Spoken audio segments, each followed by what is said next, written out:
സന്തോഷകരമായ നമ്മുടെ ജീവിതത്തിലേക്ക് ക്ഷണിക്കപ്പെടാതെ കടന്നുവരുന്ന ഒരു അതിഥിയാണ് മരണം.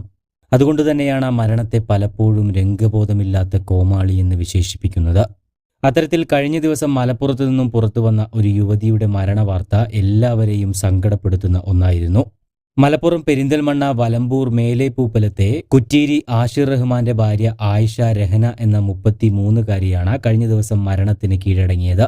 യുവതിയുടെ മരണത്തിന് പിന്നാലെ രഹന മുൻപ് ഒരു മാഗസിന് വേണ്ടി എഴുതിയ കുറിപ്പാണ് ഇപ്പോൾ സോഷ്യലിടത്ത് നൊമ്പരമാകുന്നത്.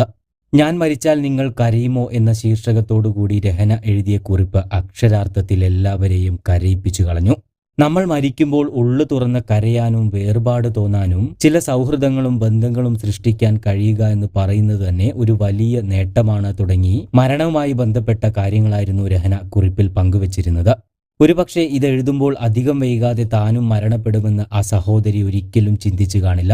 Junior chamber international Perinthalmanna area മുൻ സെക്രട്ടറിയും സോൺ ട്രെയിനറുമായിരുന്നു രഹന. യുവതി 9 മാസം ഗർഭിണിയായിരുന്നു. കൂടാതെ 10ഉം 5ഉം വയസ്സുള്ള 2 കുട്ടികളുടെ മാതാവ് കൂടിയാണ്. വീട്ടിലേക്ക് ഒരു കുഞ്ഞു അതിഥിയെത്തുന്നതിന്റെ സന്തോഷത്തിലായിരുന്നു രഹനയുടെ 2 കുഞ്ഞുങ്ങളും. പ്രസവത്തിനായി ദിവസങ്ങൾ എണ്ണിക്കാത്തിരിക്കവെയാണ് മറ്റൊരു രൂപത്തിൽ രഹനയെ വിധി തട്ടിയെടുക്കുന്നത്. ഇന്നലെ രാത്രിയോടുകൂടി രഹനയുടെ ഹൃദയമിടിപ്പ് കുറഞ്ഞു വന്നിരുന്നു.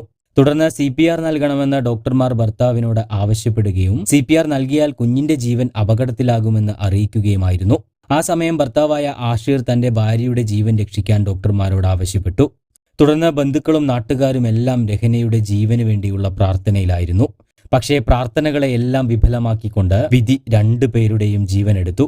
കടുത്ത മഞ്ഞപ്പിത്തബാധയെ തുടർന്നാണ് ദിവസങ്ങൾക്ക് മുൻപ് രഹനയെ പെരിന്തൽമണ്ണയിലെ സ്വകാര്യ ആശുപത്രിയിൽ പ്രവേശിപ്പിക്കുന്നത്. അവിടെ നിന്നും രോഗം മൂർച്ഛിച്ചതോടെ കഴിഞ്ഞ ദിവസം കോഴിക്കോടുള്ള ഒരു സ്വകാര്യ ആശുപത്രിയിലേക്ക് മാറ്റുകയായിരുന്നു.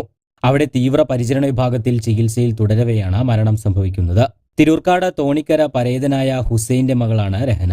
ആശുപത്രി നടപടികൾക്ക് ശേഷം ബന്ധുക്കൾക്ക് വിട്ടു നൽകിയ മൃതദേഹം ഇന്ന് ഉച്ചയ്ക്ക് ശേഷം പെരിന്തൽമണ്ണ പാതാക്കരയിലെ ഖബറിസ്ഥാനിൽ കബറടക്കി. എന്തായാലും യുവതിയുടെ മരണം ഒരു നാടിനെ ഒന്നടങ്കം ഞെട്ടിച്ചിരിക്കുകയാണ്. കൂടുതൽ വാർത്തകൾക്കും വിശേഷങ്ങൾക്കുമായി ചാനൽ സബ്സ്ക്രൈബ് ചെയ്യാൻ മറക്കരുത്.